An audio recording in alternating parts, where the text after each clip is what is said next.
Bugun sizlar bilan dunyodagi eng mazali yumshoqqina pirojka pishiramiz. Bizga kerak bo'ladi iliqdan issiq suv, tuxum, dro'jji, shakar, tuz. Yaxshilab aralashtirib, yog' solamiz. Keragicha un solib, qo'lga yopishadigan yumshoq xamir qoramiz. Oshib qochib ketishga ulgurmagan xamirni tutib olib, mayda zolachalarga ajratib chiqamiz. Zuvalacha birpas dam olgandan keyin ichiga nachinka solib tugamiz.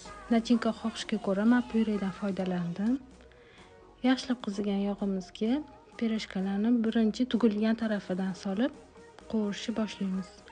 Yog'inglar juda ham baland bo'lishi kerak emas, chunki usti qizarib, ichi pishmay qolishi mumkin. Mana ko'rdinglar, ichlari yumshoq, mazali pirojkamiz tayyor bo'ldi. Sous bilan tortamiz. Yoqimli ishtaha.